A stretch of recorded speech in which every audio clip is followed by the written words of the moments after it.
إن الحمد لله نحمده ونستعينه ونستغفره ونؤمن به ونتوكل عليه ونعوذ بالله من شرور أنفسنا ومن سيئات أعمالنا. من يهده الله فلا مضل له ومن يضلله فلا هادي له. ونشهد أن لا إله إلا الله وحده لا شريك له الذي لا ضد له ولا ند له، لا مثل له ولا مثيل له، لا شبه له ولا شبيه له، لا ولد له ولا والد له، وهو الواحد الفرد الصمد، لم يلد ولم يولد ولم يكن له كفوا أحد. ونشهد أن سيدنا وسندنا وحبيبنا ومولانا محمدا عبد الله ورسوله الذي أرسله بالحق بشيرا ونذيرا وداعيا إلى الله بإذنه وسراجا وقمرا منيرا. أما بعد، فقد قال الله تعالى في كلامه المجيد وفرقانه الحميد. সকলেই পড়ুন আউযু বিল্লাহি মিনাশ শাইতানির রাজিম। বিসমিল্লাহির রাহমানির রাহিম। ইন্নাল্লাহা ওয়া ملائكته يصلون على النبي يا أيها الذين آمنوا صلوا عليه وسلموا تسليما. اللهم صل على سيدنا مولانا محمد وعلى مدينة سيدنا مولانا مدينة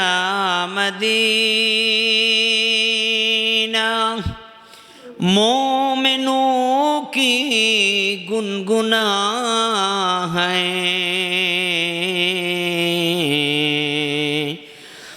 मदीना मदीना मोमिनों की गुनगुना है।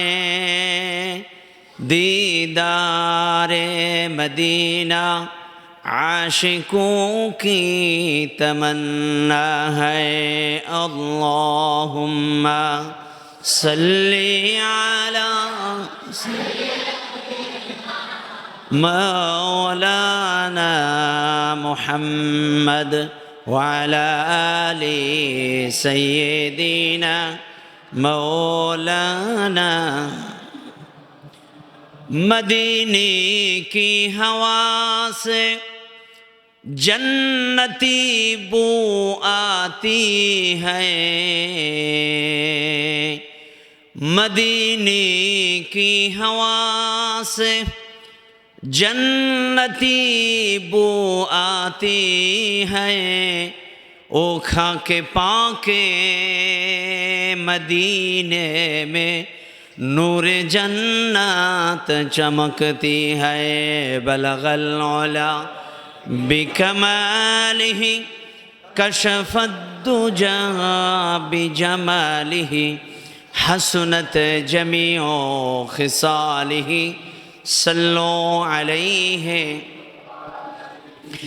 আরবের বুকে মক্কা নগরে যেথায় মা আমেনার ঘর, খোদার করুণায় কাউসার হয়ে ঝরছে বারংবার। বালাগাল উলা বিকামালিহি কাশাফাদ দুজা বিজামালিহি হাসুনাত জামিউ খিসালিহি सल्लो अलैहि। सते जा का जहाँ है अजल से ताइमरोज, चरागे मुस्तफ़ा बे से शरारे मलबे सो बलगल उला बिकमालिही कशफद दुजा बिजमालिही हसनत जमीओ खिसालिही सल्लो अलैहि व आलिहि। एकटू जिकिर करे ने ला इलाहा इल्लल्लाह, ला इलाहा ला इलाहा इल्लल्लाह, आरो जोरे ला इलाहा इल्लल्लाह, ला इलाहा इल्लल्लाह, ला इलाहा। हस्बी रब्बी जल्लल्लाह मा फी क़ल्बी गैरुल्लाह, हस्बी रब्बी जल्लल्लाह मा फी क़ल्बी गैरुल्लाह। नूर मुहम्मद सल्लल्लाह ला इलाहा ला इलाहा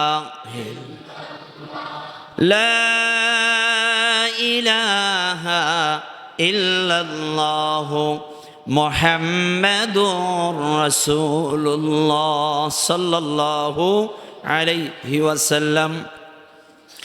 पवित्र ईद मिलादुन नबी सल्लल्लाहु अलैहि वसल्लम उद्यापन उपलक्षे नवोदय केंद्र जामे मस्जिद परिचालना कमिटिर उद्योगे आजकेर এই বিশেষ আলোচনা ও দোয়া মাহফিলের সম্মানিত হাজিরিন, আমরা প্রথমেই আল্লাহ পাকের দরবারে অসংখ্য অগণিত শুকরিয়া জ্ঞাপন করছি যে রব্বে করিম আজকের এই বিশেষ দিবসের উপলক্ষে এই বিশেষ আয়োজনে আসার, বসার, আলোচনা করার, শোনার জন্য আল্লাহ আমাদের তৌফিক দিয়েছেন।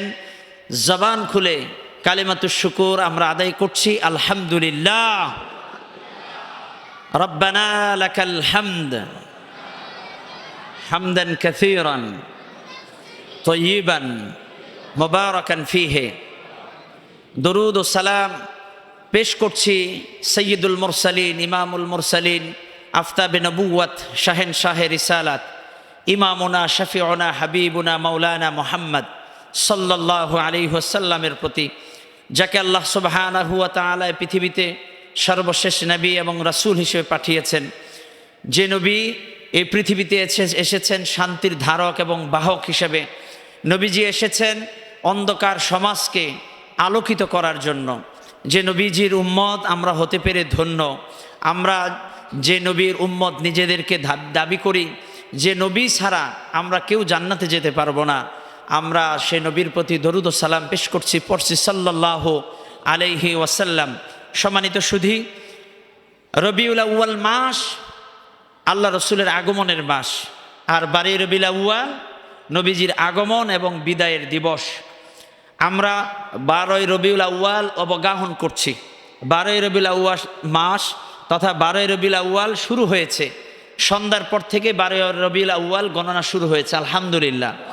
আমরা দিনের শুরুতেই, দিনটা শুরু হওয়ার সাথে সাথেই আমরা রবিউল আউয়াল উদযাপন করছি, নবীকে স্মরণ করছি, নবীর শান মান মর্যাদার জন্য এই বিষয়ে আমরা আলোচনার জন্য একত্রিত হয়েছি। যে আলোচনায় আল্লাহ নিজেও খুশি, ঠিক কিনা? যেহেতু নবীজি সাল্লাল্লাহু আলাইহি ওয়াসাল্লামের শানে আল্লাহ তাআলা আয়াত নাজিল করেছেন, ওয়ারাফা'না লাকা যিকরাক, নবী হে আপনার স্মরণ, আপনার নামকে আমি সুউচ্চ করেছি।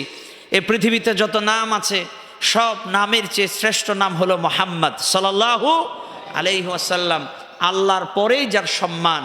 আল্লাহ নবীকে এত বেশি ভালোবাসেন, নবীর হাতের ইশারা চাঁদের দিকে করতে দেরি, চাঁদ দ্বিখণ্ডিত হতে দেরি নাই।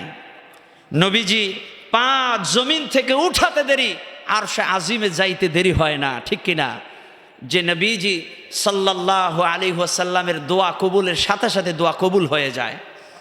নবীজি সাল্লাল্লাহু আলাইহি ওয়াসাল্লামের শ্রেষ্ঠত্ব, মহত্ব, বরত্ব আমরা সারা রাত আলোচনা করেও শেষ করতে পারবো না। রবিউল আউয়াল মাস আসলে পরে কিছু মানুষ খুশি হয়, আবার কিছু মানুষ বেজারও হয়, ঠিক কিনা? খুশি হয় কারা? যারা মোমেন, যারা আশিক রাসূল, যারা রসূলকে ভালোবাসে, তাদের কাছে নবীর আলোচনা, নবীর মিলাদ, নবীর সিরাত ভালো লাগবেই, ঠিক কিনা? আর আবু জাহেল, আবুল আহাব, উতবা, সাহেবা, গংদের উত্তরসূরি যারা আছে, তাদের কাছে নবীর আলোচনা ভালো লাগবে না, তাদের কষ্ট লাগবে, তাদের শরীরে অ্যালার্জি তৈরি হবে, চুলকানি আসবে, এটাই স্বাভাবিক, ঠিক কিনা? মুমিনেরা রবিউল আউয়াল পেয়ে খুশি, মিলাদুন নবী, নবীর জন্ম বৃত্তান্ত আলোচনা, নবীর আগমনে খুশি। শুধুমাত্র খুশি না ইবলিস, কারণ ইবনে কাসিরের বর্ণনায় এসেছে আল বেদায়া ওয়ান নেহায়া, নবীর জীবনীর আলোচনার একটি অন্যতম উল্লেখযোগ্য কিতাব, যে কিতাবটা লিখেছেন ইবনে কাসির রহিমাহুল্লাহ। তার এই কিতাব আল বিদায়া ওয়ান নেহায়ায় উল্লেখ রয়েছে 4টা সময় ইবলিস খুব জোরে সোরে কেঁদেছে। ইবলিসের চোখ থেকে তো সচরাচর পানি আসার কথা না, কারণ ওর কলিজাটা তার কলিজা না, ওর কলিজাটা পুরাটাই পাথর, ঠিক কিনা? আর ইবলিস শব্দ করে কেঁদেছে 4টা সময়ে। কয় সময়ে? 4 সময়ে।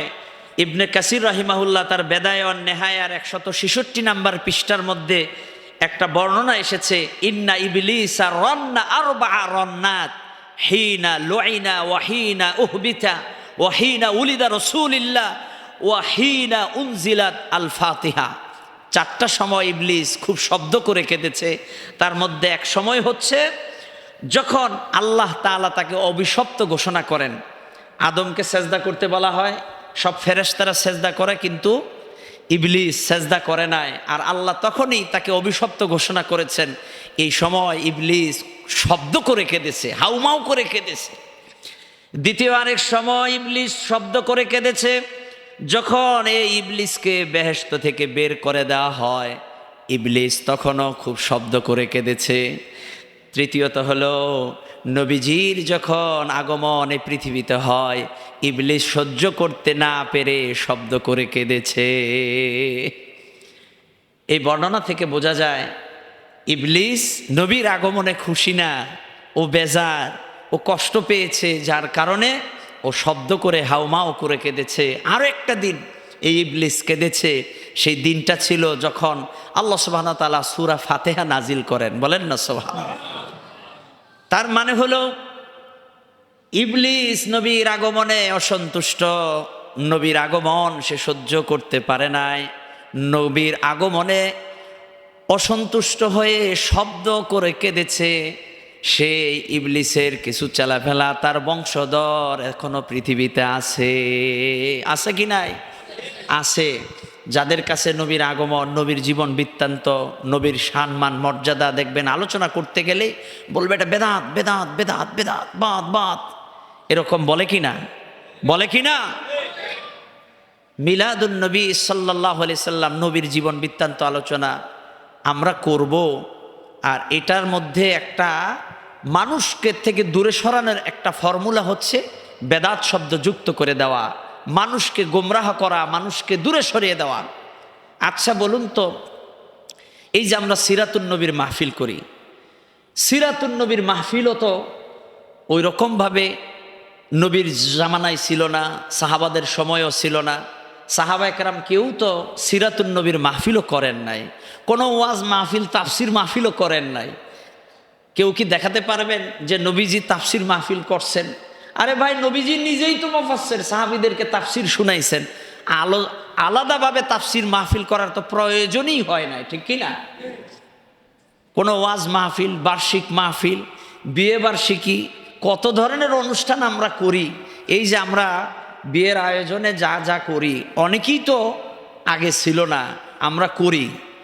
বার্ষিক মাহফিল করি, মাদ্রাসার মাহফিল করি, মসজিদের মাহফিল করি, কি করি না? কিন্তু নবীজির সময়ে এরকম বার্ষিক মাহফিল, বার্ষিক তাফসির মাহফিল, ইসালে সব মাহফিল, এগুলো তো ছিল না।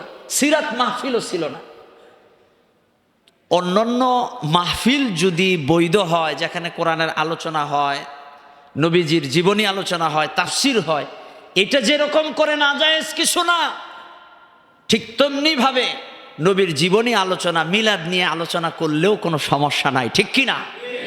কোরআন সুন্নাহর ভিতর থেকে যেই মাহফিল আর যেই প্রোগ্রামই আপনি করবেন, সেটা যদি কোরআন সুন্নাহ অনুমোদিত হয়, তাহলে এটা নাজায়েজ এবং বেদাত হতে পারে না, ঠিক কি না বলুন? অন্যান্যটা যদি জায়েজ হয়, এটাও জায়েজ। হ্যাঁ, যদি আপনি বলেন সব বেদাত, তাহলে সেটা ভিন্ন ব্যাপার, বোঝা যাবে যে আপনার মধ্যে অন্য কোনো ইনজেকশন ঢুকেছে বা আপনার সমস্যা আছে, সেটা আমরা বুঝে নিব, ঠিক কি না? প্রিয় ভাইয়ের আমার, আমাদের কারো সাথে মারামারির দরকার নাই, কারোর সাথে ঝগড়ারও দরকার নাই। যারা পছন্দ করে করবে, যারা না পছন্দ করে তারা না করবে। এ নিয়ে আমাদের কারোর সাথে কোনো ঝগড়া নাই, কারোর সাথে কোনো আক্রোশ নাই, আছে নাকি? আপনার কবরে আপনি যাবেন মিয়া, আমার কবরে আমি যাব। দেখা যাবে কার আমল নামাটা কত বেশি ভারী, কার অন্তরের মধ্যে নবী ভালোবাসা কত বেশি, এটা বোঝা যাবে মিয়া কবরে যাওয়ার পরে। এটা তো পরীক্ষার হল। যার যার নাফসি নাফসি কলম দিয়ে শুধু লিখতে থাকেন, আরেকজনের দিকে যদি আপনি তাকায়া থাকেন যে আরেকজন কি লেখে, বড় বড় চোখ করে আপনি যদি বলেন, এই বেটা পরীক্ষার হলে তুই এটা কি লেখস, তোর এটা বেদাত, তোর এটা জায়েজ নাই, তোর এটা হয় নাই। ও ভাই, আপনি বলার কে? আপনি অন্যের দোষ না খুঁজতে যাইয়া আপনি আপনার কলম দিয়া আপনার খাতায় লিখতে থাকেন, আমল করতে থাকেন। কারটা ভালো আর কারটা মন্দ, এরা পরীক্ষার পরে বোঝা যাবে, ঠিক কিনা? আমরা কারোর সাথে ঝগড়ায় যেতে চাই না, আমরা চাই রসুলকে ভালোবাসতে। তবে হ্যাঁ, কিছু আউল বাউল আর ফাউল এরাও আছে, ধরেন এই দিনটাকে কেন্দ্র করে উল্টাপাল্টা কাজ করে, মাজারগুলো আলোকসজ্জা করে, মাজারগুলোতে নারী আর পুরুষ যে একসাথ হয়ে মিলাদুন্নবী পালন করে। ও ভাই, যারা ওই রকম উল্টাপাল্টা করে আপনি তাদেরকেও ধরেন, তাদেরকে ধরেন। আমরা তো এগুলোর বিপক্ষে। মাজার কেন্দ্রিক যা অন্যায় হয়, শিরকি কাজ হয়, সেটাকেও তো আমরা শিরক বলি, ওইটা অন্যায়। কিছু আউল বাউল আর ফাউলের কারণে মিলাদুন্নবী এটা বেদাত হতে পারে না, ঠিক কিনা? প্রিয় ভাইরা আমার, আমরা নবীজির এই আগমনে খুশি। এই দিনটাকে কেন্দ্র করে আমরা নবীজির জীবনী থেকে আলোচনা শুনবো, জানবো, এবং নবীর ভালোবাসা নিয়ে গুরুত্বপূর্ণ ঘটনা ঘটেছে।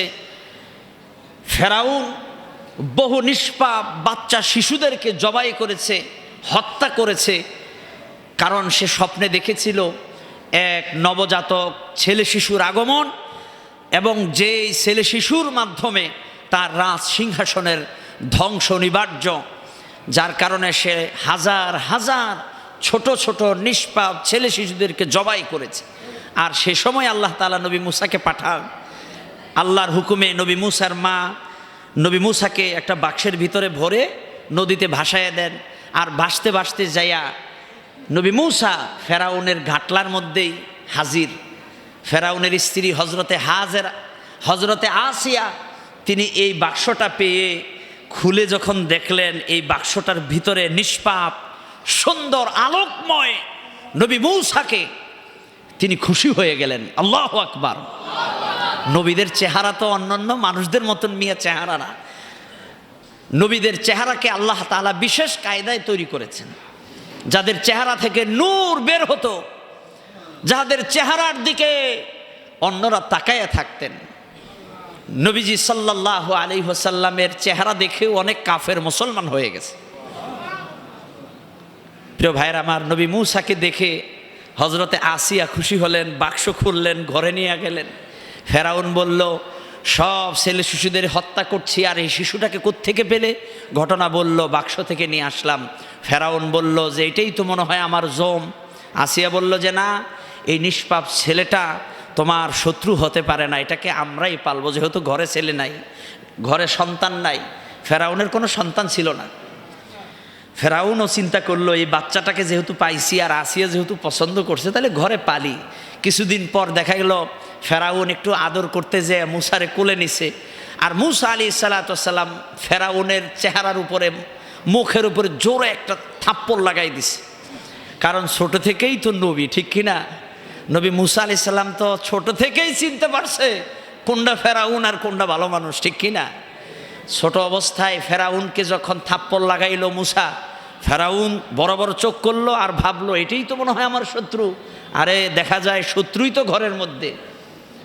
আসিয়া বললেন যে না, আপনি ভুল বুঝবেন না, আপনি ভুল বুঝবেন না, ছোট্ট মানুষ আপনাকে একটা থাপ্পড় দিছে। কয় আরে কি থাপ্পড়, এটা কি কোনো সাধারণ থাপ্পড় নাকি? ছোট মানুষ কিন্তু থাপ্পড় দিয়েছে মনে হয় বড় যুবকের চেয়েও বেশি। এই থাপ্পড় তো আমার সহ্য করার ক্ষমতা নাই। শেষ পর্যন্ত আসিয়া বললেন যে দেখো, রাগ করো না, একটু না হয় বেশিই দিছে, কষ্ট নিও না, একটু পরীক্ষা করে দেখো আসলে ছোট মানুষ নাকি বড় মানুষ। কি করব? পরীক্ষা করো, একটা স্বর্ণের টুকরা ওর সামনে রাখো আর একটা আগুনের টুকরা সামনে রাখো, দেখো কোনটা হাতে নেয়। সামনে রাখা হলো একটা স্বর্ণের টুকরা, ওটাও লাল লাল দেখায়, আগুনের টুকরাটাও একটু লাল লাল, দুইটা সামনে রাখা হয়েছে। নবী মুসা তিনি ধরতে চাইছিলেন স্বর্ণের টুকরাটাই, কারণ তিনি তো আগ থেকেই নবী, সুবহানাল্লাহ বলেন। ধরতে চাইলেন স্বর্ণের টুকরা, জিবরিল ফেরেশতা আইসা নবী মুসার হাতটাকে ঘুরাইয়া আগুনের টুকরা ধরাইয়া দিলেন। নবী মুসা আগুনের টুকরাটা হাতে নিলেন আর মুখে পুঁতে নিলেন, মুখে নিয়ে নিলেন, জিহ্বা পুড়ে গেল।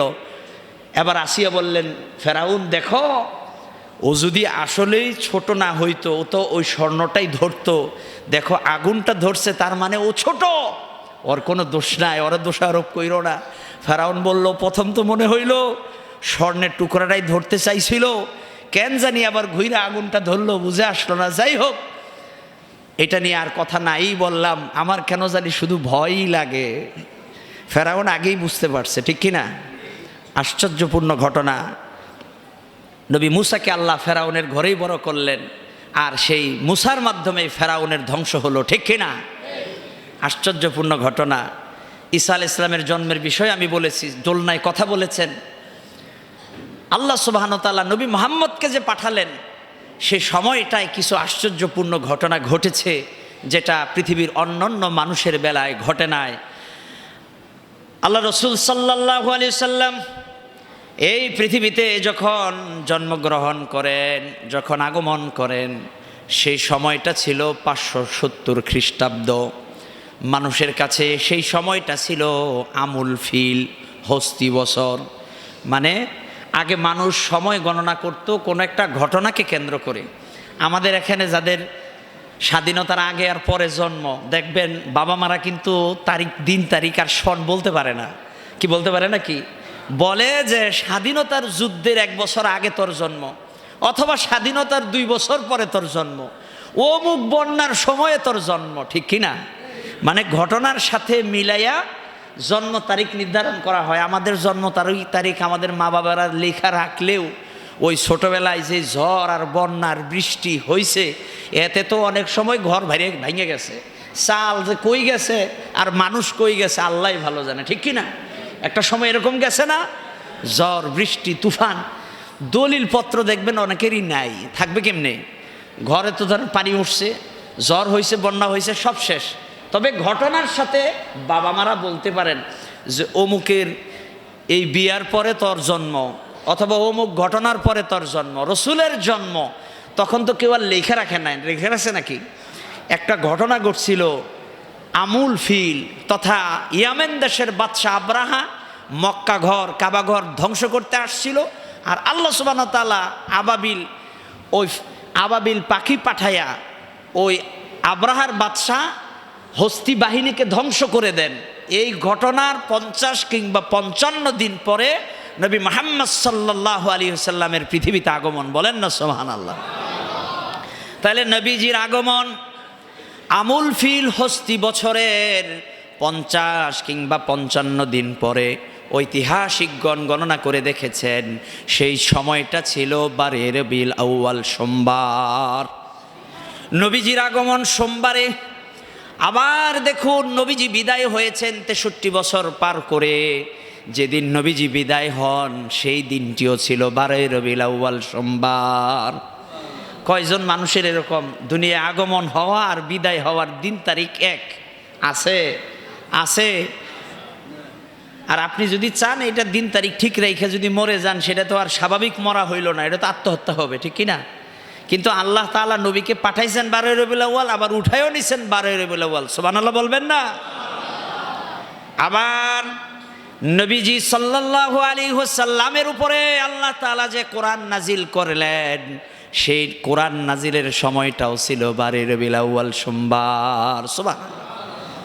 সোমবার ছিল, সোমবারে কোরআন নাজিল হয়, সোমবারে কোরআন নাজিল হয়, শুরু হয়। তো সোমবারের সাথে নবীজির আগমন, নবীজির বিদায় হওয়া এবং কোরআন নাজিল হওয়ার একটা সম্পর্ক রয়েছে। আল্লাহু আকবার। তাহলে এটা একটা আশ্চর্যপূর্ণ ঘটনা। কি আশ্চর্যপূর্ণ কিনা? দ্বিতীয় আশ্চর্যপূর্ণ ঘটনা হলো হযরতে ঈসা আলাইহিস সালাতু ওয়াস সালামের আগমন হওয়ার আগ পর্যন্ত ইবলিস, শয়তান আর জিনেরা তারা 7 আসমানের উপর পর্যন্ত যেতে পারত। আসমানের দরজাগুলো দিয়া ইবলিস, শয়তান এবং তার তার অন্যান্য সন্তানেরা, ইবলিস এবং তার সাঙ্গপাঙ্গরা, এরা 7 আসমানের উপর পর্যন্ত যাইতে পারত। আর ফেরেশতাদের কথাগুলো তারা শুনতো। আল্লাহ সুবহানাহু ওয়া তাআলার পক্ষ থেকে যখন কোনো সিদ্ধান্ত হতো, সেই সিদ্ধান্তগুলো যখন ফেরেশতাদের মধ্যে আলাপ আলোচনা হইতো, যে অমুক জায়গায় আযাব হইবে, অমুক জায়গায় গজব হইবে, অমুক এলাকাকে আল্লাহ ধ্বংস করে দিবেন, অমুক লোকের মৃত্যু হবে, এগুলো তো আল্লাহর সিদ্ধান্ত, ফেরেশতাদের মধ্যে আলোচনা হতো। যেরকম দেশে বড় কোনো ঘটনা ঘটলে ওইটা সেক্রেটারিয়েট, সচিবালয়ে আলোচনা হয়, বিভিন্ন মন্ত্রণালয়ে আলোচনা হয় যে অমুক জায়গায় এই কাজটা হয়েছে, অমুক জায়গায় কাজটা হইবে। মানে কোনো ঘটনা ঘটার আগে এগুলো নিয়ে তো আলোচনা হয়, কি হয় না? সাধারণ মানুষ তার ওখানে যাইতে পারে না। ফেরেশতাদের মধ্যেও যখন এরকম বিভিন্ন ঘটনা আলোচনা হতো, আর ইবলিস, শয়তান জিন এগুলা যাইয়া ফেরেশতাদের কথাগুলো শুনতো। শুই না এরা আবার দুনিয়ায় আইসা গণকদের কাছে, জাদুকরদের কাছে এই কথাগুলো কানে কানে বলে দিত। জিনেরা মানুষের কাছে আসতো, এখনো আসে না? আপনারা দেখেন না কত মানুষের কাছে জিন আসে, জিন আইসা অনেক কথা বলে, অনেক বিষয় সম্পর্কে জানা যায়, অনেক কথা হয়। প্রিয় ভাইরা আমার, জিনেরা, শয়তানেরা উপরে যায় ফেরেশতাদের কাছ থেকে এই কথাগুলো শুনে আসতো, আর গণকদের কাছে, জাদুকরদের কাছে আইসা এই কথাগুলো বলে দিত। আর গণকেরা আর জাদুকরেরা মানুষকে আবার বলতো যে জানো, তোমার কিন্তু আগামী সপ্তাহে মৃত্যু হবে, তোমার একটা বড় দুর্ঘটনা ঘটবে, আগে যাই এই সতর্ক করে দিত। আর এটা জানতো কিভাবে? ওই যে শয়তান, জিন আর ইবলিস এগুলো যাইয়া উপর থেকে এই সংবাদগুলো নিয়ে আসতো। নবী ঈসা আলাইহিস সালাম যখন দুনিয়া আগমন করলেন, এই জিন আর ইবলিস এরা 4র্থ আসমানের উপরে আর যাইতে পারতো না। আল্লাহ তাআলা উপরের এগুলো সব লক করে দিলেন, দরজা। তার মানে বোঝা গেল আসমানের দরজা আগে উন্মুক্ত ছিল। ঈসা আলাইহিস সালামের জন্মের পরে এই আসমানের দরজাগুলো 4র্থ আসমান পর্যন্ত খোলা, কিন্তু তার উপরে বন্ধ। ইবলিস আর উপরে যাইতে পারে না। নবীজি মুহাম্মদ সাল্লাল্লাহু আলাইহি সাল্লাম যখন পৃথিবীতে আগমন করলেন, নবীজির আগমনের সাথে সাথে ইবলিস, শয়তানের প্রথম আসমানের উপরে যাওয়াটাও নিষিদ্ধ হয়ে যায়। সব আসমানের দরজাগুলো বন্ধ হয়ে যায়, ইবলিস আর উপরে উঠতে পারে না। ব্যাপারটা কি? প্রথম আসমানের দরজাও বন্ধ, আর উপরের দিকে গেলে ফেরেশতারা এরকমভাবে ওই বড় বড় তারকা ছুঁড়ে মারে, ইবলিস ভয়েতে আর। প্রিয় ভাইরা আমার, নবীজির জীবনী আলোচনা শুনছি। নবীজির আগমনের সাথে সাথে পৃথিবীতে বহু কিছুর পরিবর্তন হয়েছে। জিনেরাও বুঝতে পারছে আর ইবলিসও বুঝতে পারছে, কারণ নবীজি সাল্লাল্লাহু আলাইহি ওয়াসাল্লামের আগমনের সাথে সাথে তাদের সব কিছু বন্ধ হয়ে গেছে। এটা ছিল নবীজি আগমনের দ্বিতীয় আশ্চর্যপূর্ণ ঘটনা। বলেন না সুবহানাল্লাহ। নবীজি যখন আগমন করেন, এই পৃথিবীর আরব ভূখণ্ডের অবস্থা ছিল দুর্ভিক্ষ। গাছে কোনো ফল নাই, কূপে কোনো পানি নাই, খাবারের অভাব, দুর্ভিক্ষ, খাবারের হাহাকার। মনে হচ্ছিল পৃথিবীর অবস্থা এত নাজুক, কিছুদিনের মধ্যেই পৃথিবীটা ধ্বংস হয়ে যাবে। পৃথিবীতে বসবাস অযোগ্য হয়ে পড়ছে, মানুষ মানুষের সাথে কোনো ভালোবাসা নাই, মহাব্বত নাই, যারে পারে হেরেই মারে, ঝগড়া আর বিবাদ, ঘরে শান্তি নাই, বাহিরেও শান্তি নাই, ঘরের মধ্যেও শান্তি নাই, বাহিরেও শান্তি নাই। ঘরে যদি খাবার না থাকে শান্তি থাকেও বা কীভাবে? ঘরে খাবার নাই, স্ত্রীর লগেও ঝগড়া, ছেলে মেয়ের সাথেও ঝগড়া, দুর্ভিক্ষ, খাবার নাই, খাবারের হাহাকার। আজকে যেরকম ফিলিস্তিনের মুসলমানদের অবস্থাটা, তাদের ভিডিওগুলো আমাদের চোখের সামনে আসছে, আমরা দেখছি তাদের পিঠ আর পেট একাকার হয়ে গেছে, তাদের শরীরে কোনো গোশত নাই, শুধু হাড্ডিগুলো দেখা যাচ্ছে, কোনো খাবার নাই। আমি দেখলাম ছোট্ট একটা বাচ্চা বালু নিয়ে মুখে পুরে খাচ্ছে, গাছের পাতা খাচ্ছে, চিবাচ্ছে, খাবারের জন্য হাত পেতে আছে।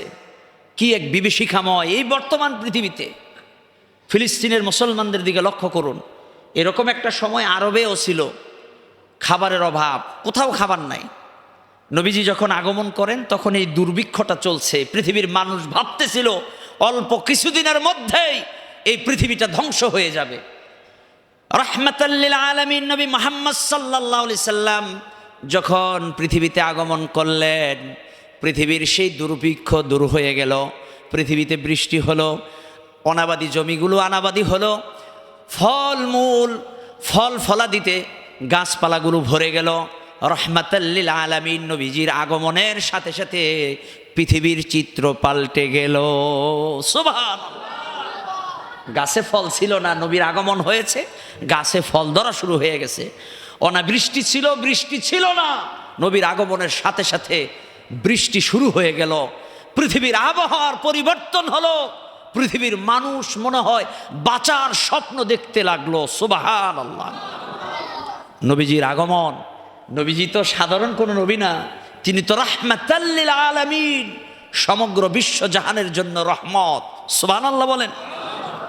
আল্লাহ সুবহানাহু ওয়া তাআলা নবীজি রহমত, নবীজিকে জানলা রহমত হিসেবে পৃথিবীবাসীদের জন্য পাঠিয়েছেন, সে কথা আল্লাহ কোরআনুল কারীমের মধ্যে বলে দিলেন, ওয়ামা আরসালনাকা ইল্লা রাহমাতাল লিল আলামিন। নবী হে, আমি আল্লাহ আপনাকে সমগ্র বিশ্ব জাহানের রহমত হিসেবে পৃথিবীতে পাঠালাম। সুবহানাল্লাহ।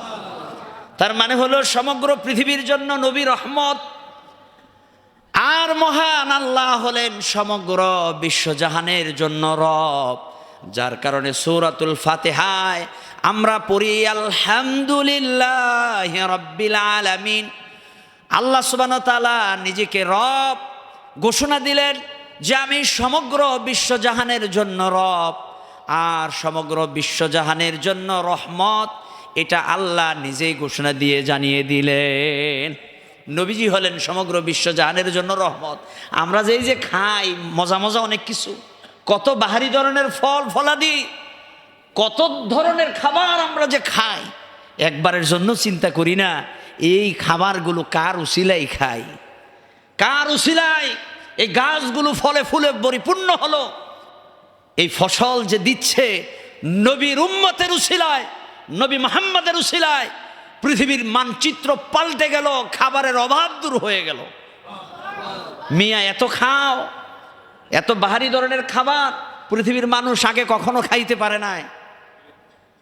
এই যত যা কিছুই খাচ্ছি এই সব নবীজির উসিলায়, ঠিক কিনা? এই জন্য যার উসিলায় সিন্নি খাইলা মোল্লা চিনলা না, একটা কথা আছে। আমরা আজকে নবীকে গালি দেই, নবীজিকে ভালো লাগে না, নবীর শান মান মর্যাদার কথা বললে শরীরে চুলকানি আসে। মিয়া কার উসিলায় খাচ্ছ, কার উসিলায় তুমি বৃষ্টি পাচ্ছ? নবীর আগমন না হলে রহমত হতো না, বৃষ্টি বন্ধ হয়ে যেত, ঠিক কিনা? পৃথিবীর এই উর্বরতা হতো না। এই সব কিছু হয়েছে দয়াল নবীর উসিলায়। নবীজির উসিলায় আমরা এই বরকত পাচ্ছি। আমাদের কোনো মর্যাদা না, আমাদের আল্লাহর কাছে কোনো দাম নাই নবীর পরিচয় ছাড়া। আমরা একটু দামি হয়েছি, আমরা একটু মূল্যায়িত হয়েছি, আল্লাহ আমাদের প্রতি দয়া করেছেন রাহমাতাল লিল আলামিন, নবীর উম্মত হতে পারার কারণে। তাছাড়া আমাদের মতন বহু জাতি পৃথিবীতে এসেছেন, বহু জাতিকে আল্লাহ তাআলা এলাকা ভিত্তিক ধ্বংস করে দিয়েছেন, আযাব আর গজব দিয়া মেরে শেষ করে দিয়েছেন। মিয়া কোরআন থেকে দেখেন কত ঘটনা। আদ, সামুদ, বড় বড় শক্তিশালী সম্প্রদায়, তারা অন্যায় করতে দেরি, আল্লাহর নাফরমানি করতে দেরি, আযাব আসতে দেরি নাই। আল্লাহর সাথে বেয়াদবি করলে, নবীদের সাথে বেয়াদবি করলে আল্লাহ আযাব পাঠাইছেন আর ধ্বংস করে দিয়েছেন। আল্লাহ আমাদেরকে আযাব আর গজব দেন না, কারণ কি জানেন? আল্লাহ আমাদেরকে দয়া করেন, মায়া করেন, শুধু নবীর উসিলায় আমাদেরকে একসাথে আযাব দিয়া শেষ করে দেন না। কারণ নবীজি আমাদের জন্য দোয়া করেছেন, নবীজি দোয়া করেছেন রব্বুল আলামিন এই পৃথিবীতে অন্যান্য নবী রাসূলদের উম্মতেরা যখনই কোনো অন্যায় করেছে আপনি তাদেরকে ধ্বংস করে দিয়েছেন, আযাব আর গজব দিয়া তাদেরকে পৃথিবী থেকে উৎখাত করে ফেলেছেন, কাউকে আবার বানরও বানায়েছেন, কাউকে সমূলে ধ্বংস করেছেন। আল্লাহ আমার উম্মতে মুহাম্মদী, আমার পিয়ারা উম্মতদেরকে সেভাবে আপনি ধ্বংস করবেন না। নবী দোয়া করেছেন মিয়া আমাদের জন্য, যার কারণে পাশে বঙ্গোপসাগর থাকার পরেও পানি আমাদের দিকে আসে না, কারণ ওরাও চিনে উম্মতে মুহাম্মদী, এরা নবীর উম্মত, এই জন্য এই পানিও আমাদেরকে আঘাত করে না। আল্লাহু আকবার। ফল ফলাদি, গাছপালা, যা কিছু, পাহাড় পর্বত, এই সব কিছু নবীর রহমতে আমরা পেয়েছি, সব কিছু উপকার পাচ্ছি নবীর উসিলায়। আমাদের তো কোনো দাম নাই, আমাদের কোনো মূল্য নাই, একটাই শুধুমাত্র দাম যে আমরা শেষ নবীর উম্মত। সে নবী যখন এই পৃথিবীতে আগমন করেন, আগমনের সময় ছিল দুর্ভিক্ষ, খাবার ছিল না, নবী আসছে, খাবার শুরু হয়ে গেছে, ফল পাওয়া শুরু হয়ে গেছে। খেজুর ছিল না, খেজুর গাছে ফল ধরা শুরু করছে। বৃষ্টি ছিল না, বৃষ্টি বর্ষিত হওয়া শুরু হয়েছে। আল্লাহু আকবার।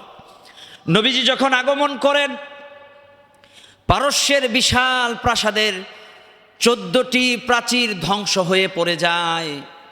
যে পারস্যের বিশাল প্রাসাদ ছিল, তারা গর্ব করত, অহংকার করত, আমাদের বড় বড় অট্টালিকা আছে। পারস্যের লোকেরা এরকম গর্ব করত আর অহংকার করত। সেই গর্বের সেই প্রাচীরগুলো নবীর আগমনের সাথে সাথে ভেঙে চূর্ণ বিচূর্ণ হয়ে যায়। নবীজির মা আমেনা তিনি বলেন, আল্লাহর কসম করে বলি, নবীজি সাল্লাল্লাহু আলাইহি ওয়াসাল্লাম যখন পৃথিবীতে আগমন করবেন, আগমনের ওই রাতটায় আমার মনে হলো যে আমার পেটে যা আছে এটা বের হয়ে আসবে। আমি আল্লাহর সাহায্য পেলাম, মুহাম্মদ সাল্লাল্লাহু আলাইহি ওয়াসাল্লাম আমার পেট থেকে বের হলো, বিন্দু পরিমাণ কোনো ব্যথা, কোনো কষ্ট আমি না অনুভব করি নাই। সুবহানাল্লাহ। দুনিয়ার সাধারণ নিয়ম কি, আমরা যখন মায়ের পেট থেকে আসছি, মা কষ্টের উপর কষ্ট সহ্য করে আমাদেরকে পৃথিবীতে পাঠিয়েছেন। মায়েদের কষ্ট মা ছাড়া আর কেউ বুঝবে না, প্রত্যেক মায়েরাই এ কষ্ট সহ্য করেছেন। কিন্তু নবীজির মা আমেনা বলেন, আল্লাহর কসম করে বলি, মুহাম্মদ সাল্লাল্লাহু আলাইহি ওয়াসাল্লাম যখন পৃথিবীতে আসেন, আমি যখন তাকে প্রসব করি, আমার কোনো প্রসব বেদনাও ছিল না, কোনো কষ্টও ছিল না। সুবহানাল্লাহ। নবীজি যখন আমার পেট থেকে আগমন করলেন, আমি লক্ষ্য করলাম আমার পেট থেকে একটা আলো বের হলো, যে আলোটা পারস্যের এই বিশাল অট্টালিকা পর্যন্ত এক ঝলক আমি দেখতে পেলাম। সুবহানাল্লাহ। আমার পেট থেকে একটা আলো বের হলো, মনে হলো পারস্যের ওই বড় বড় প্রাসাদগুলো আমার এই আলোয় আলোকিত হলো, আমি নিজ চোখে তা দেখতে পেলাম। আল্লাহু আকবার। মা আমিনা বলেন, নবী যখন আমার পেট থেকে যখন প্রসব করেন, নবীজি যখন আমার পেট থেকে আগমন করেন, একটা আলো বিচ্ছুরিত হলো, সিরিয়ার বড় বড় প্রাসাদ পর্যন্ত আমি দেখতে পেলাম, পারস্যের বড় বড় প্রাসাদগুলো আমি দেখতে পেলাম। সুবহানাল্লাহ। নবীজির এই আগমন, একটা আলো বিচ্ছুরিত হলো, যে আলো আকাশ বাতাস আশেপাশে সব এলাকা আলোকময় হয়ে পড়ল। সুবহানাল্লাহ। আমার অন্ধকার ঘর আলোকময় চেহারায় উদ্ভাসিত হলো, অন্ধকারচ্ছন্ন ঘর আলোর আভায় ফুটে উঠল। আল্লাহু আকবার। নবীজি পৃথিবীতে আসলেন। মা আমেনা বলেন, আমার অন্ধকার ঘরটা আলোকিত হয়ে গেল। আমি মুহাম্মদ সাল্লাল্লাহু আলাইহি ওয়াসাল্লামের চেহারার দিকে যখন তাকালাম, দেখলাম আমার ঘরে এক আলো, সিরাজাম মুনীরা, প্রজ্বলিত একটা আলো, একটা লাইট আমার ঘরে জ্বলে উঠছে। সুবহানাল্লাহ। এই জন্য আল্লাহ সুবহানাহু ওয়া তাআলা কোরআনুল কারীমে নবীকে সিরাজাম মুনীরা বলা হয়েছে। আল্লাহ কোরআনে ঘোষণা দিয়েছেন, নবী হে, আপনাকে উজ্জ্বল আলোকময় আলো, উজ্জ্বল আলোকময় আপনাকে আমি দুনিয়ায় পাঠাইছি। আপনি তো আলো, আপনার নূরের আলোয় পৃথিবী আলোকিত। সিরাজাম মুনীরা, প্রদীপ্ত আলো। নবীজির একটি নাম, নবীজির একটি মিসাল হলো সিরাজাম মুনীরা। নবীজি আগমন করলেন। হযরতে আমেনা তিনি বলেন, নবীজি যখন আগমন করেন, আমার আশেপাশ থেকে একটা আওয়াজ আসলো, আহমদ আহমদ, প্রশংসাকারীর আগমন হয়েছে। সুবহানাল্লাহ। মা আমেনা বলেন, কে বা কারা? আমার কানের কাছে এসে একটা নাম উচ্চারণ করছিল। আমার কানে কানে কে বা কারা একটা নাম উচ্চারণ করছিল, আহমদ আহমদ আহমদ। আমি বুঝতে পারলাম আমার সন্তানটার নাম হবে আহমদ। সুবহানাল্লাহ। নবীজির নাম তো একটা আহমদ, আপনারা জানেন তো। আহমদ শব্দের অর্থ হলো প্রশংসাকারী। নবীর জন্মের পরে নবীজির দাদা আব্দুল মুত্তালিব তিনি যখন ঘর থেকে বের করে কাবার প্রান্তরে নিয়ে গেলেন, মনে হলো আকাশ বাতাস থেকে একটা আওয়াজ আসছে, মুহাম্মদ মুহাম্মদ। বলেন না সুবহানাল্লাহ।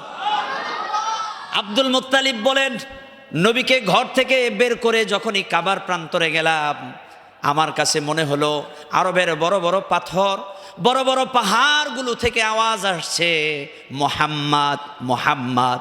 কাবার ভিতর থেকে আওয়াজ আসছে, কাবার থেকে আওয়াজ আসছে মুহাম্মদ, চারদিক থেকে আওয়াজ আসছে মুহাম্মদ।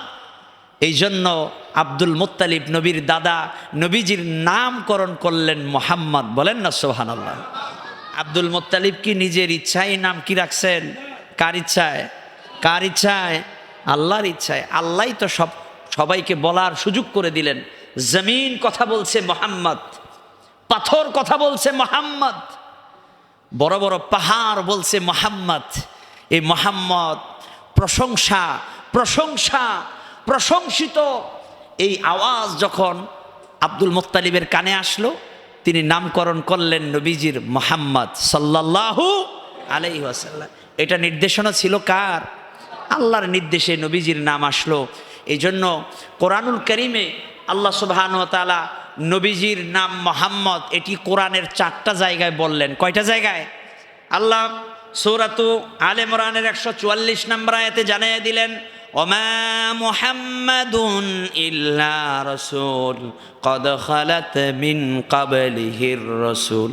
আল্লাহ বললেন নবীর নাম মুহাম্মদ। সূরা আলে ইমরানের মধ্যে এসেছে। সূরা আহজাবের 40 নম্বর আয়াতও আল্লাহ জানিয়ে দিলেন, মা কানা মুহাম্মাদুন আবা হাদিম মির রিজালিকুম ওয়ালাকিন রাসূলুল্লাহি ওয়া খাতামান নবিয়্যিন। আল্লাহ জানিয়ে দিলেন মুহাম্মদ কোনো তোমাদের পুরুষদের পিতা নন। নবীজির তো ছেলে সন্তান ছিল না, ছিল জন্মগ্রহণ করেও তারা মারা গেছেন। আল্লাহ তাআলা পৃথিবীর মানুষকে বললেন, পুরুষদের কোনো পিতা, তোমাদের পুরুষদের কারো পিতা নন নবী মুহাম্মদ, বরং তিনি আল্লাহর রাসূল এবং শেষ নবী সাল্লাল্লাহু আলাইহি ওয়াসাল্লাম। তৃতীয়ত এসেছে আল্লাহ সুবহানাহু ওয়া তাআলা বলেন, আল্লাযীনা আমানু ওয়া আমিলুস সালিহাত ওয়া আমানু বিমা নুজিলা আলা মুহাম্মদ। বলেন না সুবহানাল্লাহ। আবার সূরাতুল মুহাম্মাদের মধ্যে আল্লাহ সুবহানাহু ওয়া তাআলা জানিয়ে দিলেন, মুহাম্মাদুর রাসূলুল্লাহ সাল্লাল্লাহু আলাইহি ওয়াসাল্লাম, মুহাম্মাদুর রাসূলুল্লাহ। সূরাতুল ফাতহের মধ্যে আল্লাহ বলছেন। আবার আহমদ এই শব্দটিও কোরআনে একবার আসছে। কয়বার? একবার। সূরাতুস সাদের 6 নম্বর আয়াতে নবীর আরেকটি নামের কথা উল্লেখ রয়েছে, আহমদ। তাহলে আমরা নবীজির নাম পাইলাম কোরআনে মুহাম্মদ 4 জায়গায়, আর এক জায়গায় পাইলাম কি? আহমদ। তার মানে নবীজির নাম মুহাম্মদও আবার কি? আহমদও। এই জন্য নবীজি সাল্লাল্লাহু আলাইহি ওয়াসাল্লাম তিনি তার নামের ব্যাপারে আলো বলেছেন, ইন্নালি আসমা, আমার নাম অনেকগুলো, একটা নাম হলো আনা মুহাম্মদ ওয়া আনা আহমদ। সুবহানাল্লাহ বলেন। আবার নবীজি বলেছেন, ওয়া আনাল মাহি, আমার আরেকটা নাম হলো মাহি। এর শব্দের অর্থ হলো নিশ্চিহ্নকারী। যেহেতু আল্লাহ আমাকে দুনিয়ায় পাঠিয়েছেন সব কুফর আর কুফফারদেরকে নিশ্চিহ্ন করার জন্যই আল্লাহ আমাকে দুনিয়ায় পাঠাইছেন। সুবহানাল্লাহ। নবীজির একটা নাম হলো মাহি আল্লাযী ইয়ামহুল্লাহু মিনাল কুফর। আল্লাহ নবীকে কুফুর থেকে মানুষকে বের করে আনার জন্য দুনিয়ায় পাঠিয়েছেন। নবীজির আরেকটার নাম হলো হাশের। নবীজি বলেন আল্লাযী ইউহশারুন নাসু আলা কদামাই। কারণ হলো কবর থেকে মানুষজন যখন জীবিত হবে সর্বপ্রথম আল্লাহ সুবহানাহু ওয়া তাআলা কবর থেকে আমি মুহাম্মদকে জীবিত করবেন। সুবহানাল্লাহ। আমি সর্বপ্রথম হাসরের ময়দানে হাজির হব। আল্লাহু আকবার। এবং নবীজি মুহাম্মদ সাল্লাল্লাহু আলাইহি ওয়াসাল্লামকে দিয়ে জান্নাত উদ্বোধন হবে। আল্লাহু আকবার। নবীজি জান্নাতে প্রবেশ করার আগ পর্যন্ত জান্নাতে কেউ প্রবেশ করতে পারবে না। আল্লাহ নবীকে দিয়ে জান্নাত উদ্বোধন করবেন। সে দৃশ্যটা কেমন হবে? নবীজি জান্নাত উদ্বোধন করবেন, সর্বপ্রথম নবীজি জান্নাতে প্রবেশ করবেন এবং তার সাথে তার উম্মতেরাও প্রবেশ করবেন। সুবহানাল্লাহ। হাসরের ময়দানে নবীজি সবার আগে উঠবেন। সবার আগে ওঠার সাথে সাথেই আল্লাহ সুবহানাহু ওয়া তাআলার আরশে আজিমের কাছে যাইয়া নবীজি সেজদায় পড়ে যাবেন আর বলতে থাকবেন উম্মতি উম্মতি। সুবহানাল্লাহ। যখন বিভীষিকাময় হাসরের দৃশ্য সবার সামনে হাজির হবে, আমরাও যখন কবর থেকে উলঙ্গ অবস্থায় হাসরের ময়দানে উপস্থিত হব, নবীজি সাল্লাল্লাহু আলাইহি ওয়াসাল্লাম সে সময় আরশে আজিমের কাছে আমাদের জন্য দোয়া করতে থাকবেন। সুবহানাল্লাহ। আল্লাহ সুবহানাহু ওয়া তাআলা বলবেন, নবী হে, হাসরের ময়দানে আপনি নবী মুহাম্মদ কাঁদবেন না। আপনি যে আরশে আজিমের কাছে সেজদায় পড়ে রইছেন, আপনার উম্মতের জন্য আপনি দোয়া করছেন। আমি তো জানি আপনি আপনার উম্মতকে কত বেশি ভালোবাসেন। ও নবী, আজকে তো কাদার দিন নয়, বহুত কাদার কেঁদেছেন দুনিয়ায়। ইরফা রাসাকিয়া মুহাম্মদ। আল্লাহু আকবার। আল্লাহ বলবেন, মুহাম্মদ আপনি আপনার মাথাটাকে উঠান, আপনি আপনার মাথাটা উঠান। ইশফা তুশাফা। আপনি সালতুতা আজকে যা চাইবেন আমি তাই দিব। আপনি যার যার ব্যাপারে সুপারিশ করবেন, আমি আল্লাহ আপনার সুপারিশগুলো মঞ্জুর করে নিব। সুবহানাল্লাহ।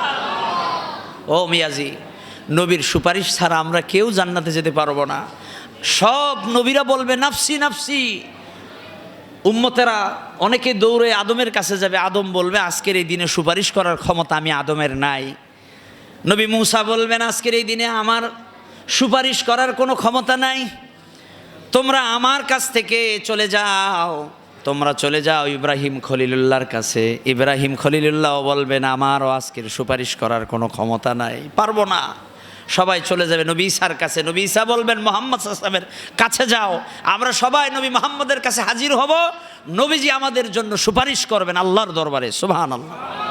এই জন্য নবীর একটি নাম হলো হাশের, নবীর আরেকটা নাম হলো আকেব।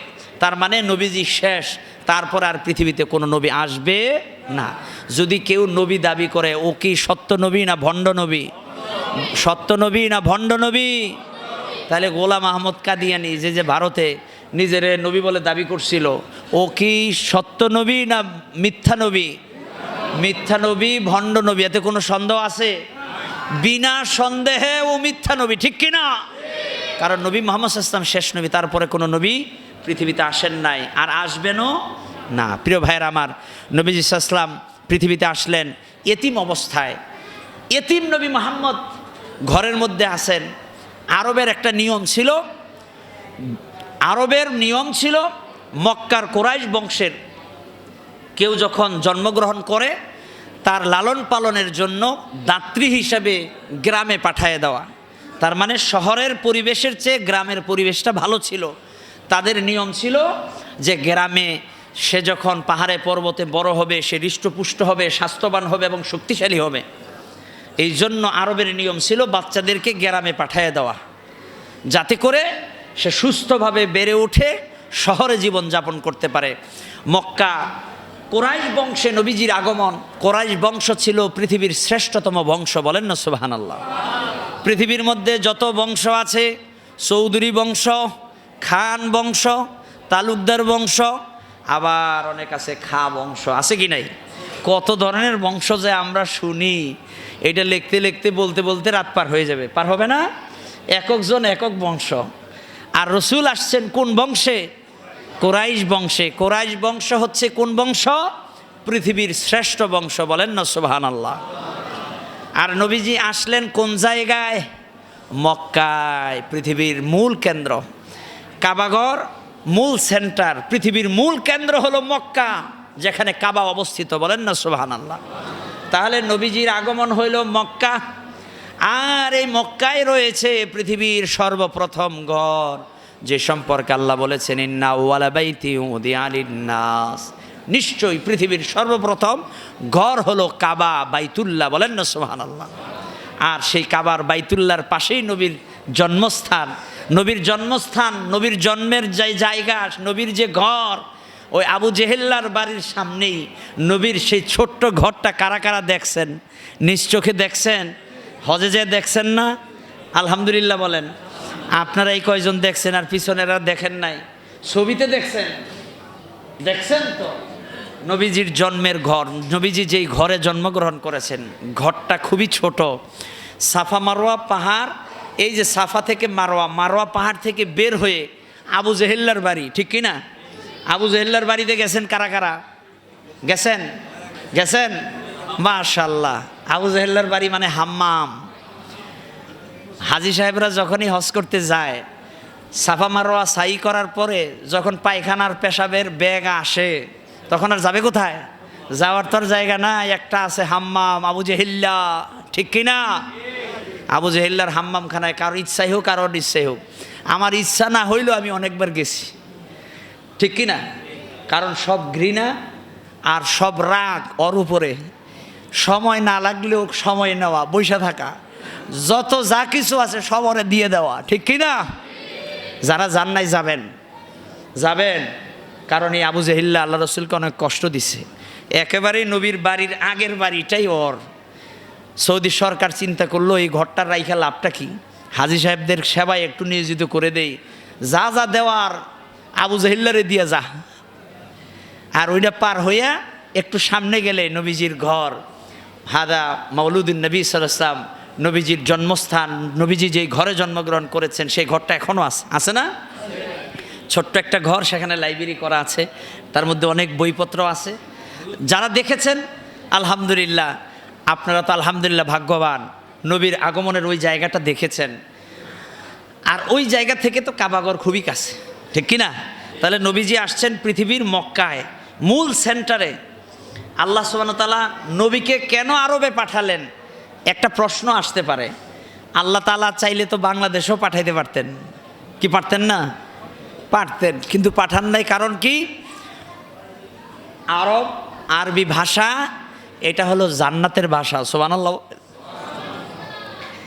পরকালে কবরের মধ্যে যা প্রশ্ন করবে ফেরেশতারা, সব প্রশ্নগুলো হবে ইংরেজিতে না বাংলায় না উর্দুতে? কোন ভাষায় আপনারা জানেন? আরবিতে হবে, কারণ পরকালীন জীবনের সব ভাষাটাই হলো আরবি। এই জন্য নবীজি বলেছেন আলা উহিব্বুল লুগাল আরাবিয়্যা লিসালাসা, আমি আরবি ভাষাটাকে বেশি পছন্দ করি, ভালোবাসি তিন কারণে। কয় কারণে? তিন কারণে। এক নাম্বার কারণ হলো আনা আরাবিয়ুন, আমি আরবি। ও লিসানুল জান্নাহ আরবি, জান্নাতের ভাষাটা হবে আরবি। সুবহানাল্লাহ বলেন। ও লিসানুল কুরআন আরবি, কোরআনের ভাষাটা আরবি, আমি নবীর ভাষাটাও আরবি। আর আল্লাহ সুবহানাহু ওয়া তাআলা জান্নাতের ভাষাটাও রেখেছেন আরবি। আমরা আরবিকে ভালোবাসবো তিন কারণে। কয় কারণে? তিন কারণে। কারণ আমার নবী কথা বলেছেন আরবিতে, কোরআনের ভাষাটা আরবি, আর জান্নাতের ভাষাটাও থাকবে আরবি। সুবহানাল্লাহ বলেন। আরবি শুনতে ভালো লাগে না?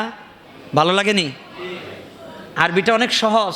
ও মিয়া চিন্তা করেন, আরবিটা জান্নাতের ভাষা, একটু জান্নাতের ভাষাটা দুনিয়ায় শিখা নেন, চেষ্টা করেন, কোরআন পড়েন, কোরআন পড়া শুরু করেন, আর চিন্তা করবেন যেহেতু কোরআনের ভাষার জান্নাতের ভাষা আরবি, এই জন্য আরবি ভাষাটা শিখি। কারা কারা নিয়ত করবো আজকে থেকে? কারা কারা এই জান্নাতের ভাষা শিখার নিয়ত করতেছি? আল্লাহ সবাই কবুল করুন। কিছু ভাইরা আছেন আর আরবি শিখতে চান না নাকি? ও মিয়া আপনি শুরু করেন না, না পারলেও আল্লাহ শিখাই দিবেন, ঠিক কি না? চেষ্টা করেন। যেহেতু রসুল আরবি ভাষায় এই পৃথিবীতে আসছেন, তাহলে নবীজি এই জন্মগ্রহণ করেছেন আরব দেশে। নবীর ভাষাটা ছিল আরবি। নবীর জন্ম তারিখটা কোন দিন ছিল? ঐতিহাসিকগণ বলেছেন, অধিকাংশ ঐতিহাসিকগণ বলেছেন নবীজির জন্ম 12ই রবিউল আউয়াল। বলেন না সুবহানাল্লাহ। কেউ কেউ এটাকে 8 তারিখ বলছেন, কেউ 9 তারিখ, কেউ 10 তারিখ, কেউ 12 তারিখ। ঐতিহাসিকদের মধ্যে যদিও মতভেদ আছে, আমরা মতভেদের কথা বাদ দিলাম, আমাদের মধ্যে এত মতভেদ করার দরকার নাই। অধিকাংশ ঐতিহাসিকগণ যেই কথা বলছেন ওইটাতেই আমরাও একমত, ঠিক কি না? আমরা ঐতিহাসিকদের ঐক্যমতের উপরে আমরা ঐক্যমত। সেটা কি? 12ই রবিউল আউয়াল। আমরা বিতর্কে যাব না, কারণ বিতর্ক করতে যাইয়া যদি নবীর শানে এমন কোনো কথা মুখ থেকে বের হয়ে যায় যেটা আল্লাহ অপছন্দ করেন, তাহলে আমার চালান চোতা সব শেষ, ঠিক কিনা? আমও শেষ, সালাও শেষ। শেষ হওয়ার দরকার নাই, বিতর্কের কোনো প্রয়োজন নাই, কারণ নবীর ব্যাপারে আমাদের কোনো বিতর্ক চলবে। নবীর শান, নবীর মর্যাদা খাটো হয় এরকম কথা আমরা বলবো না। নবীর মর্যাদাটা অক্ষুণ্ণ রাখার জন্য আমরা আমাদের জীবন দিতেও প্রস্তুত, ঠিক কিনা? নবীর জীবনী, নবীর জন্ম, নবীর শান মান মর্যাদা উম্মতে মুহাম্মদীদের হেফাজত করা ওয়াজিব। আমরা নবীকে ভালোবাসি, নবীর আদর্শগুলো আমরা আমাদের জীবনে বাস্তবায়ন করব। আমরা আজকের এই মিলাদুন নবীর এই আলোচনা থেকে জোর দাবি জানাচ্ছি, বাংলাদেশ সরকারের যারা দায়িত্বে আছেন, আমরা আপনাদের কাছে জোর দাবি করছি, নবীর জীবনী আলোচনা একেবারে প্রথম শ্রেণী থেকে বিশ্ববিদ্যালয়ের প্রতিটি ক্লাসে যেন আবশ্যক করা হয়। কারা কারা রাজি আছেন? নারে তাকবীর, নারে তাকবীর, নারে রিসালাত। নবীর জীবনী আলোচনাটা, নবীর জন্ম বৃত্তান্ত আলোচনা, এটা সবার জানা দরকার। নবীজির মায়ের নাম কি বলেন? এবার সবাই বলেন। আমিনা নাকি আমেনা? নাম কি? কয় আমিনা। ওই আমিনা হইলে এদের কেমন হইল?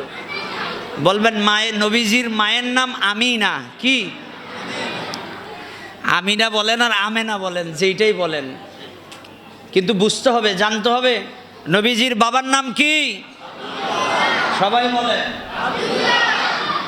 কিছু মানুষ আবার দেখবেন এই আব্দুল্লাহ, মানে গালিও দেয় এরকম করে, বলে কি না? তুচ্ছ তাচ্ছিল্য করা যাবে না মিয়া, আমল বরবাদ হয়ে যাবে, ঠিক কি না? নবীর শানে বেয়াদবি করা যাবে না। নবীজির বাবার নাম আব্দুল্লাহ। কি নাম? নবীজির দাদার নাম আব্দুল মুত্তালিব। সবাই জানেন?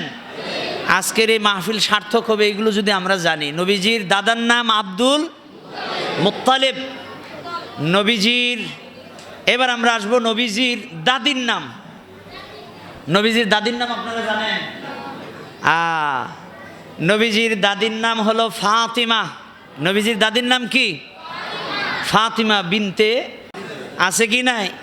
আমার মায়ের নাম হলো আয়েশা, এই জন্য আমার মেয়ের নামও রাখছি আয়েশা। আলহামদুলিল্লাহ বলেন, কারণ ঘরের মধ্যে আয়েশাটা থাকুক, কি ঠিক কিনা? এই জন্য আরব দেশে দেখবেন মায়েদের নাম মেয়েদের নামে রাখা হয়, আবার বাবার নামটাও ছেলেদের নামে অনেকে রাখে। কি রাখে কি না? এটা ভালো না মন্দ? ভালো। তার মানে এই নামগুলো যেন ঘরের মধ্যে থাকে। নবীজির নানির নাম কি জানেন নাকি? হুজুর নবীর বাবার নাম কোনো মতন পারছি, নানির নাম তো আমরা জানি না। নবীজির নানির নাম ছিল বাররা। কি নাম ছিল? সবাই বলেন বাররা। বলেন বাররা, বাররা, বাররা। মুখস্থ হয়েছে নাকি? ঘরতে এই মসজিদ থেকে বের হইলেই সব শেষ? মুখস্থ থাকবে তো? নবীজির নানির নাম বাররা, আর নবীজির নানার নাম জানা দরকার আছে কিনা? ওই যে বলছে একজন ওহাব, আলহামদুলিল্লাহ বলেন। নবীজির নানার নাম হলো ওয়াহাব বিনতে আব্দে মানাফ।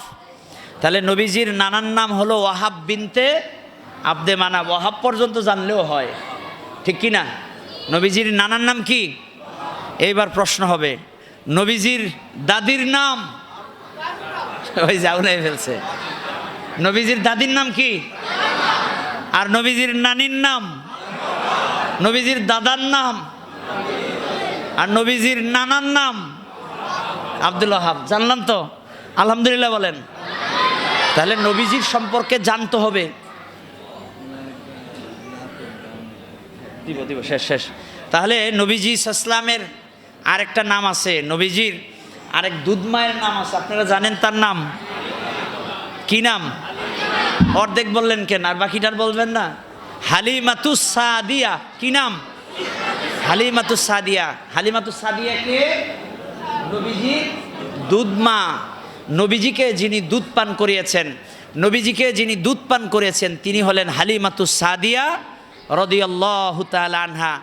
নবীজির কাছে একবার এই বৃদ্ধা মহিলা নবীর কাছে আসলেন, নবীজি দাঁড়ায় গেলেন। সুবহানাল্লাহ বলেন।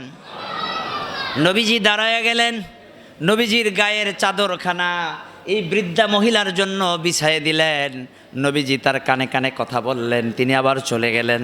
সাহাবারা বললেন, ইয়া রাসূলুল্লাহ, ইয়া হাবিবাল্লাহ, একজন বৃদ্ধা মহিলার জন্য বিশ্ব নবী দাঁড়িয়ে গেছেন, এই নবীর এই মায়েরটার, এই বৃদ্ধা মহিলার পরিচয়টা কি? নবীজি বললেন, ও সাহাবীরা শোনো শোনো, আমার জন্মের পরে আমার মা কিছুদিন দুধ পান করান, তারপর আমি যার দুধ পান করে বড় হয়েছি তিনি আর কেউ নন, তিনি হলেন হালিমাতুস সাদিয়া রাদিয়াল্লাহু আনহা। নবীজি হালিমাতুস সাদিয়া রাদিয়াল্লাহু আনহার দুধ পান করেছেন। এই হালিমাতুস সাদিয়া তিনি বলেন, আমি নবীজিকে নেওয়ার জন্য আসলাম, আরবের নিয়ম অনুসারে দাত্রী হিসাবে আমি আরবে আসলাম, কোথাও কোনো বাচ্চা খুঁজে পেলাম না। একটা বাচ্চা পাইলাম একটা ছোট্ট ঘরের ভিতরে, যার নাম হলো মুহাম্মদ সাল্লাল্লাহু। আমি হালিমা যখন ঘরের ভিতরে প্রবেশ করলাম, অন্ধকার ঘর, কিন্তু আমার কাছে মনে হলো মুহাম্মদের চেহারায় যেন আলোকিত হয়ে আছে। আমি আশ্চর্যিত হলাম, একটা মানুষের চেহারায় ঘর আলোকিত হয়, এটা তো আমি আগে কখনো দেখি নাই। আমি দৌড়ে গিয়ে বাচ্চাটাকে কোলে নিলাম, আর চেহারাটা দেখে আমার মায়া লেগে গেল, আমার ভালো লাগলো। আমি তাকে কোলে নিলাম, আমার শরীরের ভিতরে কেন যেন এক শিহরণ জাগ্রত হলো, আমার শরীরের পরিবর্তন দেখা দিল। আমি আমেনাকে বললাম, এই বাচ্চাটাকে আমি নিতে চাই।